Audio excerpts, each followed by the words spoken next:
Good morning, students. My name is Sree, Priya, lecturer in Commerce. Nehru Memorial Government Degree College, Jogipet, Sangareddy. Our subject name is Business Organization and Management. Our today's topic, Scientific Management. Already we discussed about the management in the early class. Now we will discuss about the scientific management. Here, Frederick W. Taylor given a definition for the scientific management. The principles of scientific management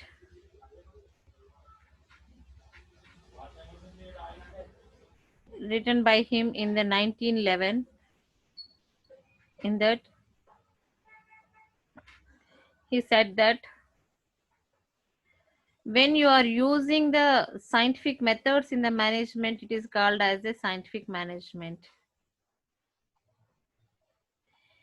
And at the same time, he believed that increased efficiency could be achieved by selecting the right people for the job and training them to do it precisely in the one best way.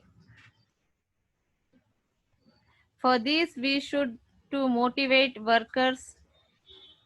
He favored incentive wage plans, separated managerial work from operative work. He followed all these things and he find that when management is added with the scientific method, it will be efficient.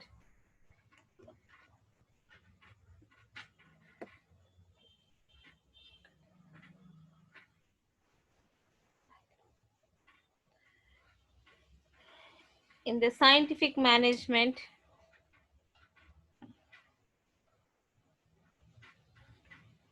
he said that about the management.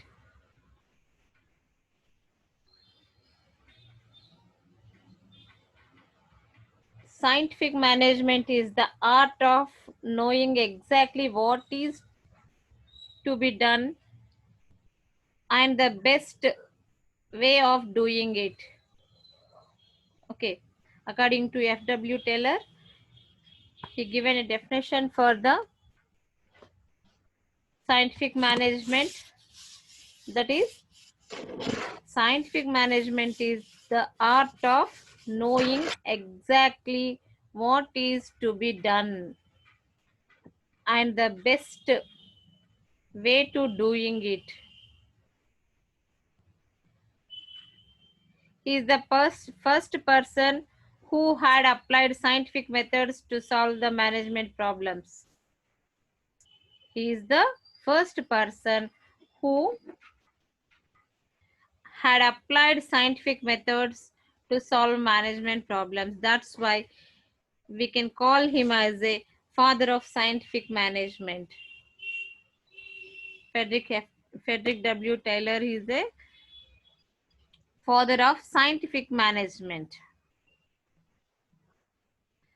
According to his definition about the scientific management, it is that kind of management which conducts a business or affairs by standards established by the facts or truths gained through systematic observation, experiment, or reasoning. Okay, once again I'll repeat that. The kind of management which conducts a business of affairs by standards established by facts or truths gained through systematic observation, experiment, or reasoning.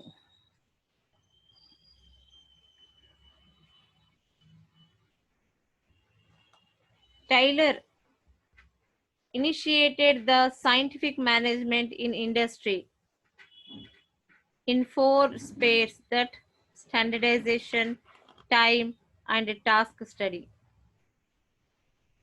systematic selection and training, and pay incentives.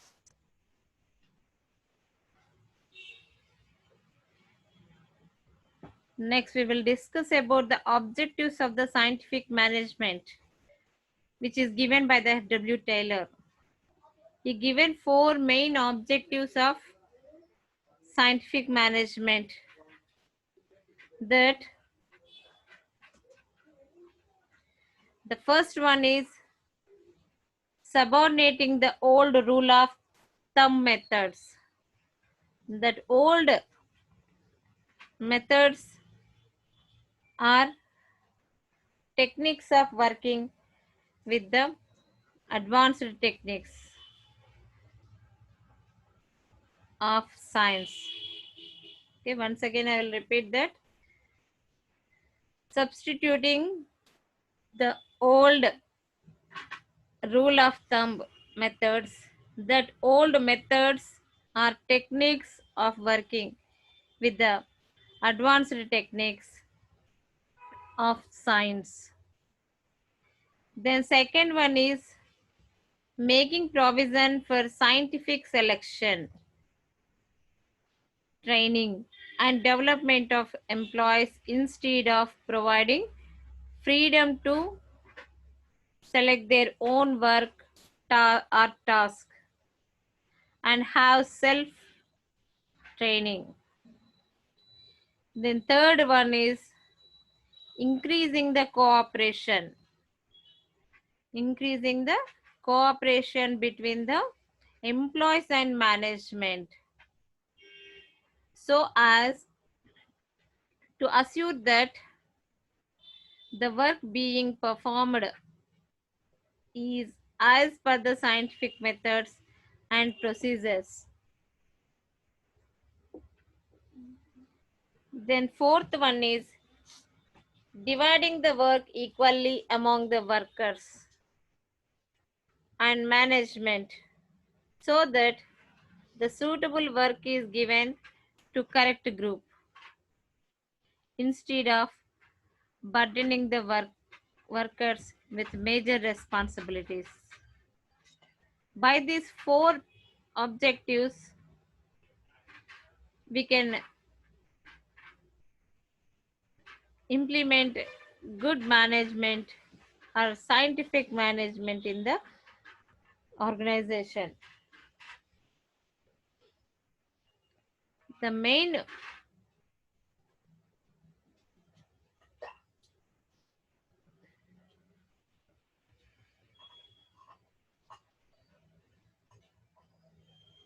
features of scientific management. We'll discuss the features of scientific management. In that, first one is separation of planning and doing. We are separating planning and doing. Taylor emphasized the separation of planning aspects from the actual doing of work. He divided these two. Planning is separate one and doing is separate one. He said that planning should be left to the supervisor and the worker should emphasize only only operational work. He said that planning should be left to the supervisor and the worker should emphasize only operational work. The second one is functional foremanship. Taylor evolved the concept of functional foremanship based on the specialization of functions, what they are performing, that function, according to that functions, which could take planning, work adequately besides keeping supervision on workers. In this system, 8 persons are involved to direct the activities of workers.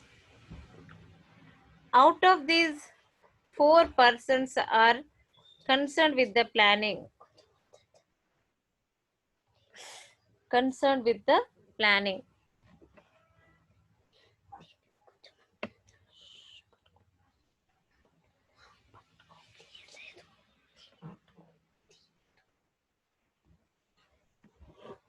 They are route clerk,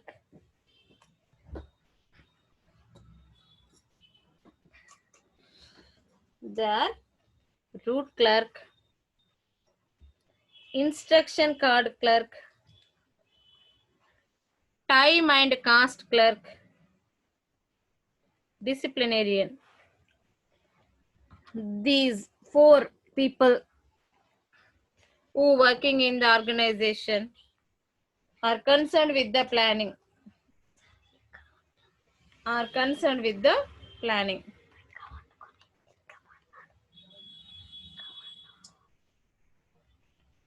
The remaining 4 persons are concerned with the doing aspects of the work. The remaining 4 persons are concerned with the doing aspects of the work. They are called, namely, the first one is speed boss, second one is inspector, third one is maintenance foreman, the fourth one is gang boss. Okay, here Taylor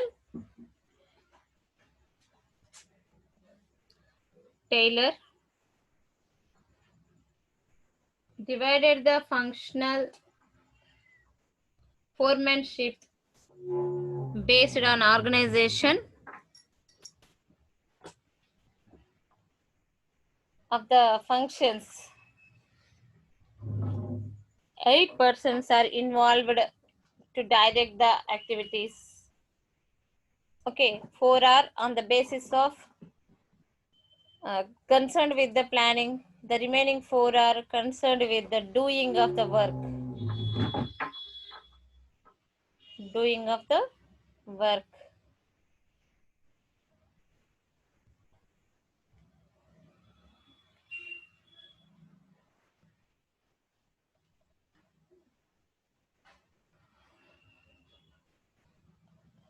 Then third one is job analysis.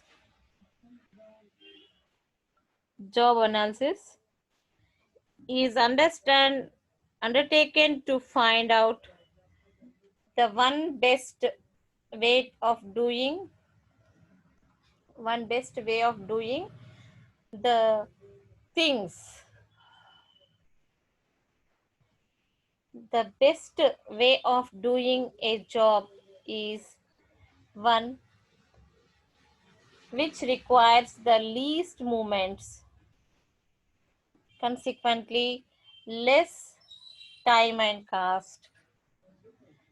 The best way of doing the thing can be determined by taking up time, motion, fatigue studies. The first one, time study.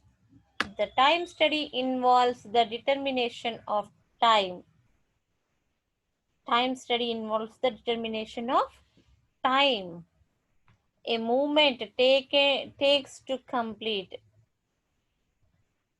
Time a movement takes to complete.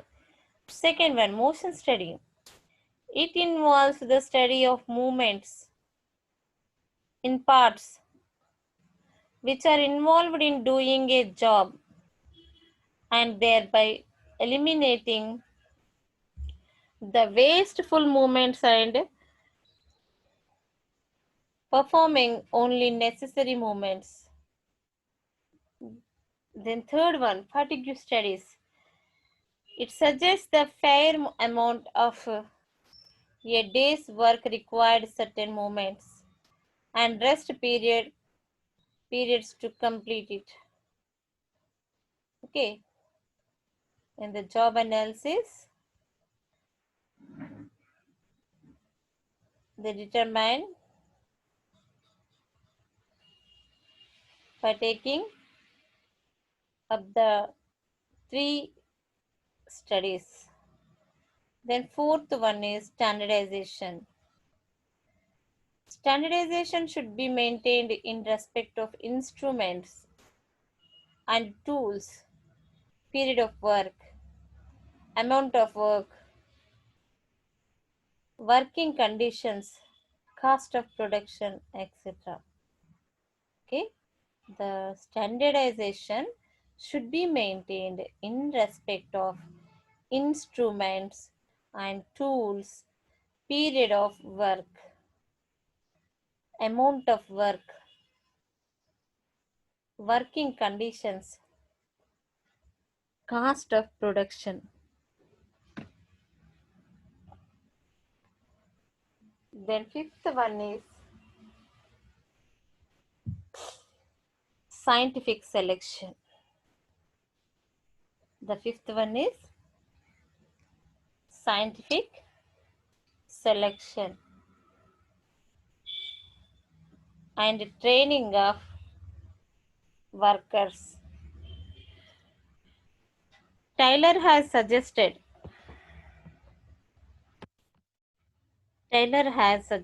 that workers should be selected on scientific basis, taking into account their education,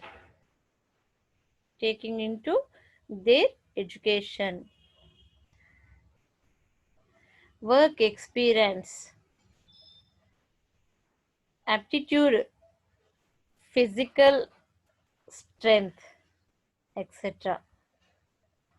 Apart from selection, proper emphasis should be given on the training of workers, which makes them more efficient and effective. Okay, according to Taylor, what he suggested that workers should be selected on scientific basis.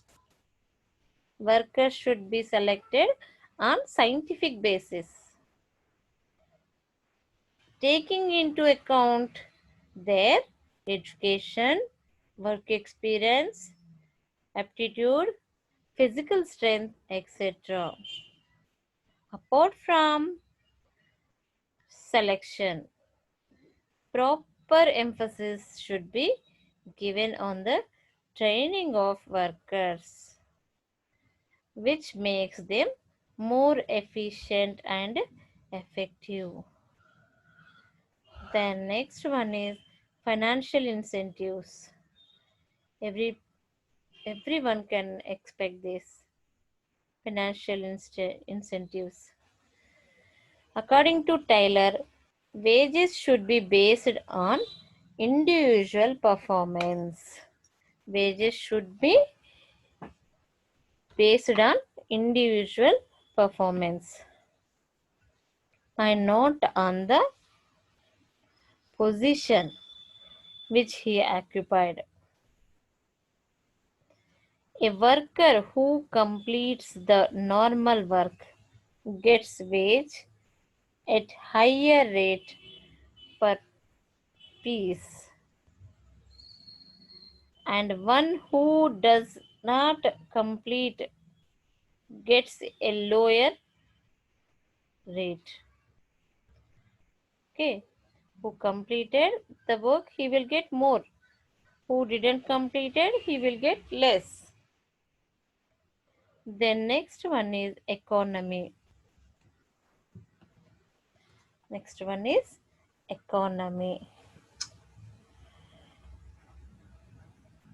Taylor suggested adequate consideration to be given to economy and profit. The economy and profit can be achieved by making the resources more productive as well as by eliminating the wastage. Here we are eliminating the wastage and we are getting more productivity that will give the economy. Then eighth one and the last one, mental evaluation. Mutual cooperation between the management and workers can be achieved when there is a mental change in the both parties from conflicts to cooperation. So it helps more and more to the management and as well as to the workers. The mutual cooperation between these two people, management and workers, can be achieved when there is a mental change in both parties from conflicts to cooperation. Okay, these are the main features of the management, scientific management. Once again, we'll repeat this.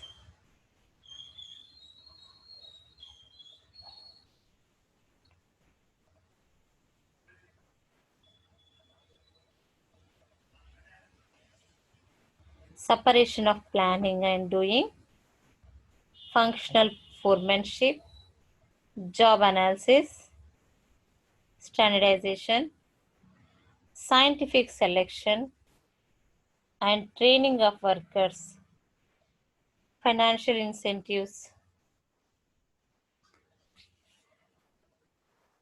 These are the features of scientific management.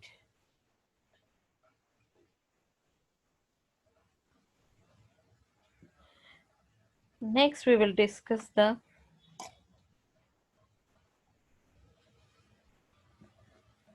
next topic about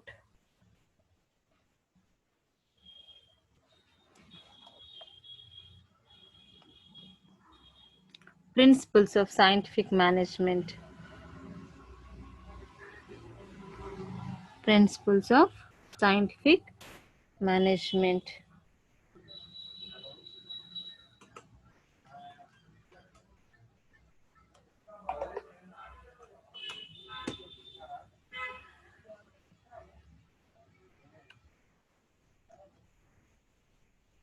Principles of scientific management.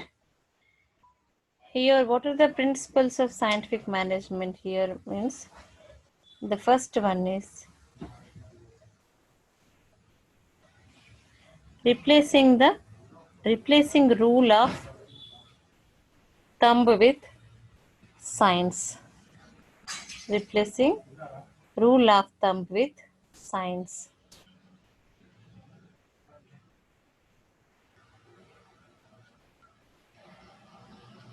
Use of scientific method denotes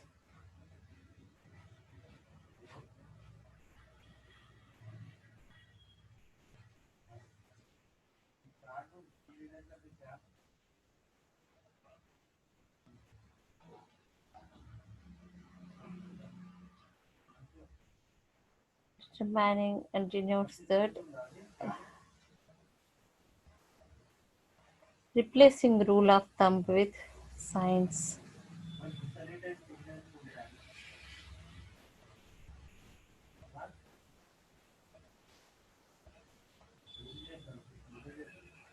Various aspects of work like days fair work, standardization in work, differential piece rate for payment,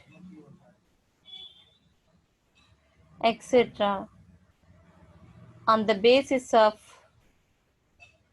core of scientific management.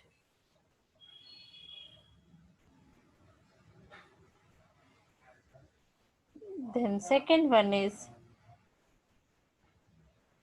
harmony in group action. Group harmony suggests that there should be mutual give and take situation and proper understanding so that group as a whole contribution to the maximization. Then third one is cooperation. Scientific management involves achieving cooperation rather than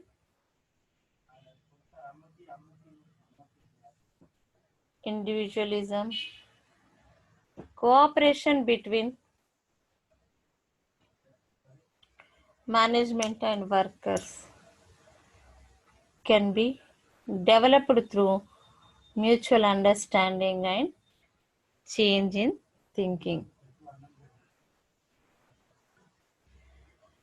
Then the fourth one, maximum output.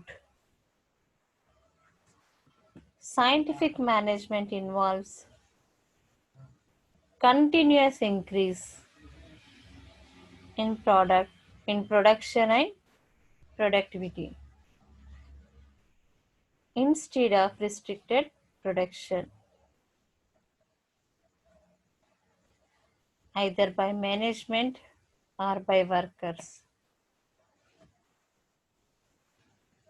Taylor was against inefficiency and deliberate curtailment of production.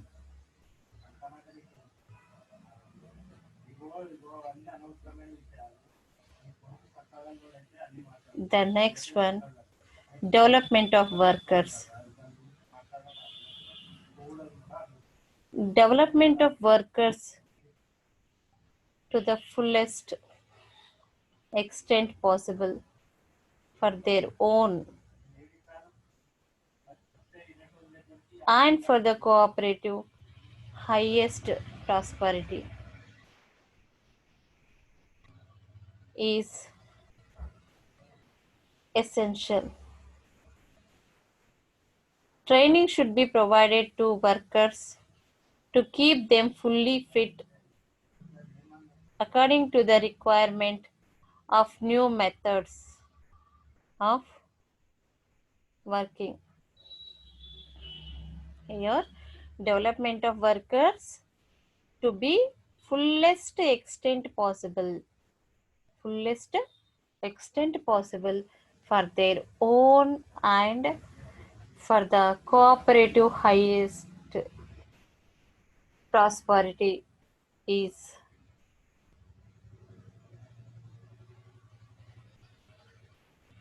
essential. Training should be provided to workers to keep them fully fit according to the requirement of new methods of working. Okay, these are the principles of scientific management. Then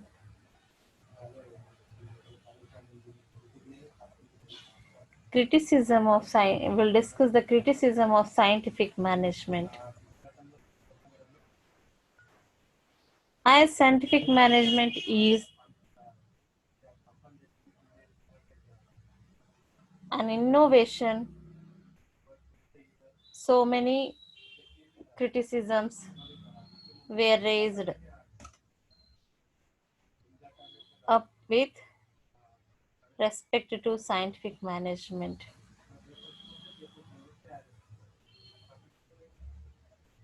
Even though people like James Dogs Louis Hardills and Henry Twain supported Taylor's idea. Its criticism hindered the spread of scientific management idea in the early stages. The first opposition to the scientific management came from management rather than workers. Management was not ready to adopt a scientific approach in place of conventional rules of thumb. And another reasons behind management opposing scientific approach is that scientific management approach downsizes the role of human beings in an industry. Afterwards, when application of scientific management approach resulted in higher efficiency rate in industrial operations and enhanced productivity. Scientific management principles got scattered across the industry. Next, we'll discuss the limitations of scientific management.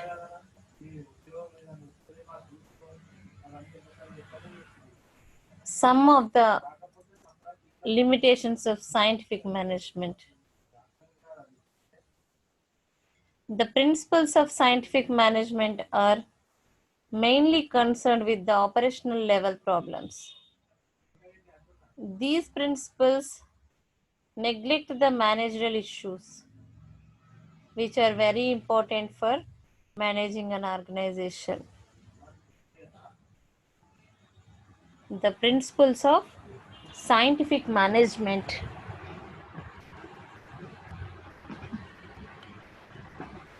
are mainly concerned with operation level problems. These principles neglect the managerial issues, which are very important for managing an organization. The second one is human desires. Human desire for job satisfaction is neglected by this theory. This theory is often related to engineering than management. The next one is this theory assumes that people are rational and want to fulfill their material gain. So it emphasizes on economic and physical needs of the people rather than social needs.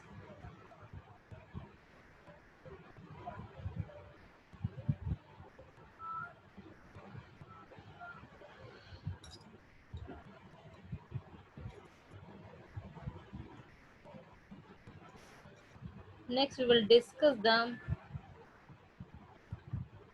levels of management. Levels of management. The organization is divided into three levels. The organization is divided into three levels. The first one is top level. Second one is middle level. Third one is lower level.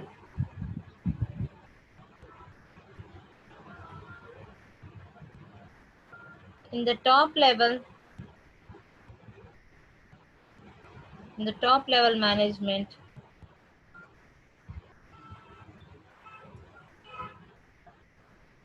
The people who are in the people who are involved in the planning of organization. In the second level people who are engaged in the organization, they are the mediators for the top level and lower level, and they are the good communicators for these two levels.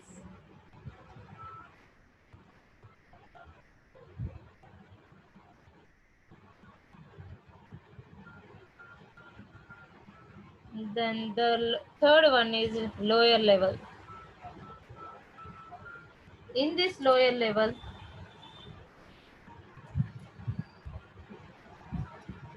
here the people who are actually working for the management for the home, the people who are involved in the actual work.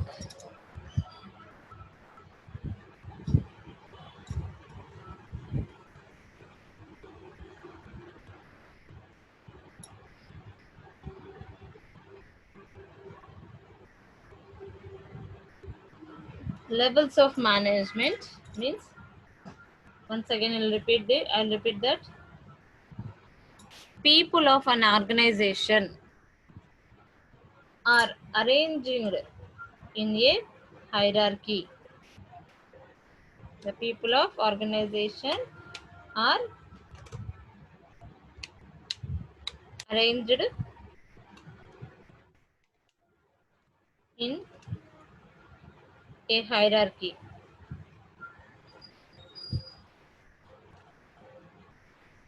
Then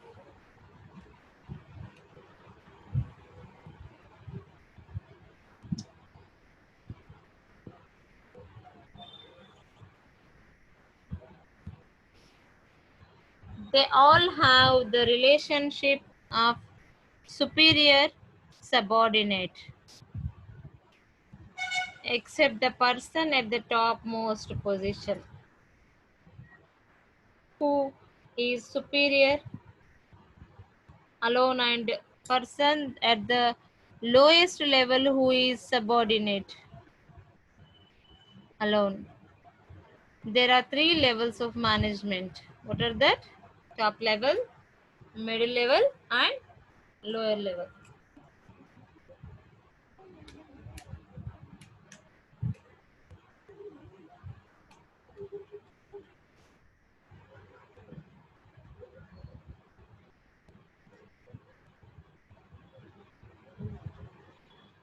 Top level, middle level, lower level. In the top level management of an organization consists of board of directors, chairman, and chief executive officer. The top management integrates the functions of the whole organization. They are responsible for the overall management and performs all such functions which are necessary for organization. Overall management includes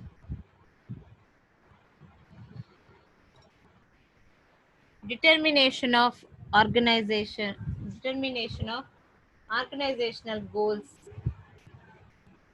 objectives, overall planning,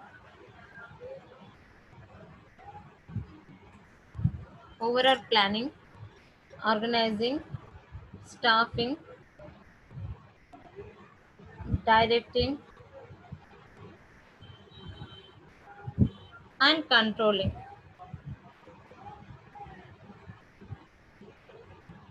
directing and controlling.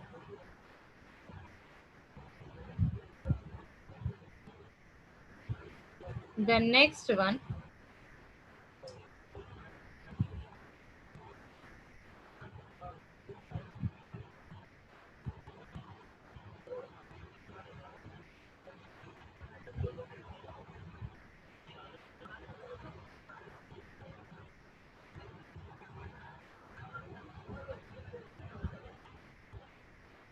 the main functions of the board of directors are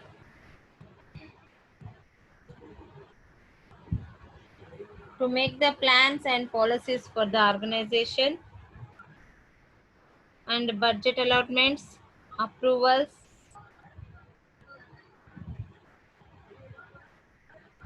legal functions.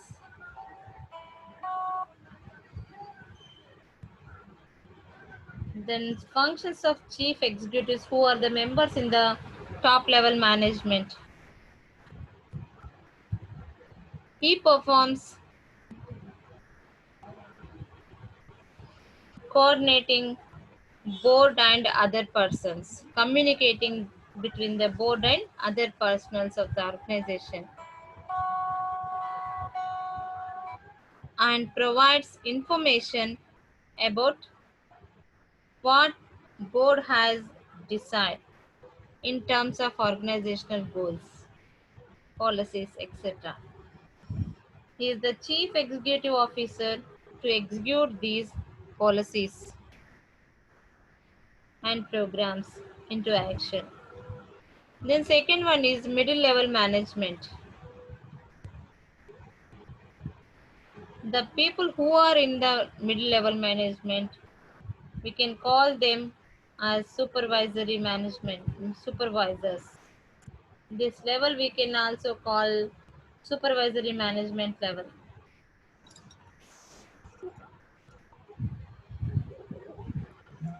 What they are performing here means the middle level management people are performing various functions of the organization so that top management gets enough time for integrating overall functioning of the organization. It helps in the efficient functioning of the organization by maintaining coordinating between the top management and supervisor. Training and development of employees. Better function.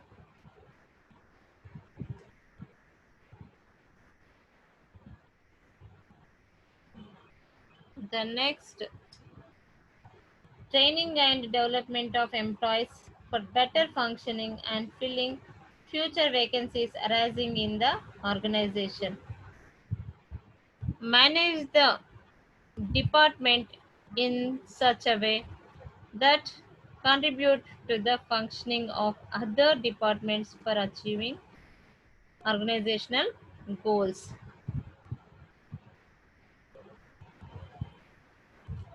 We can call this level as the supervisory level. The next one is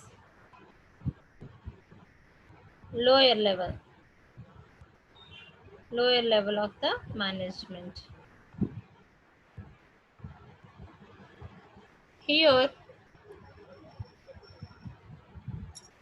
the supervisor is directly related with the people who are working under the lower level.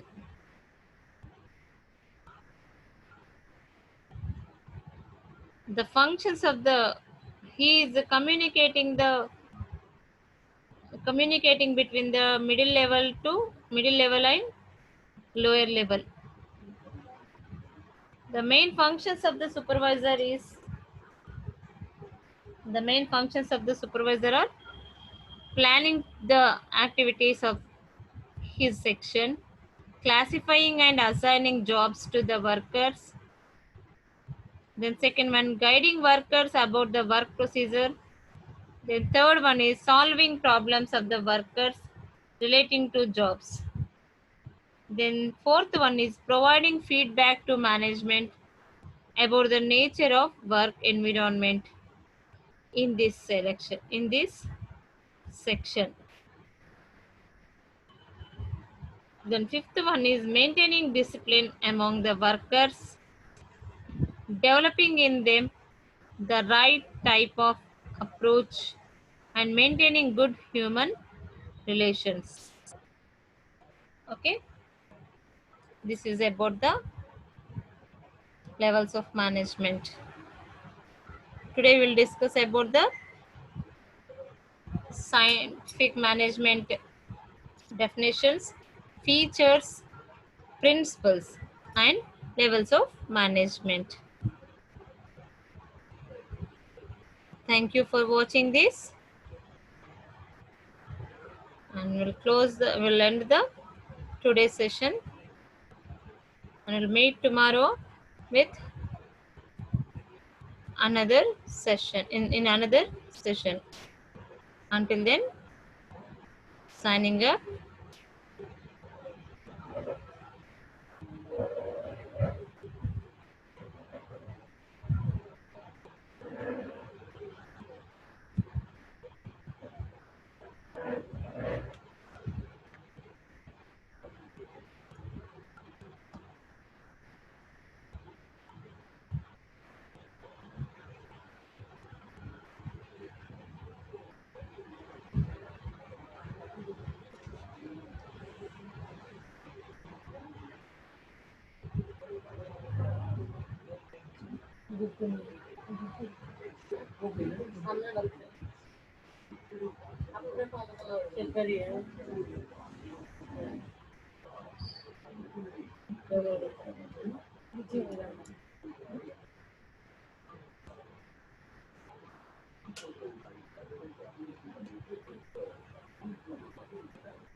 Meditation.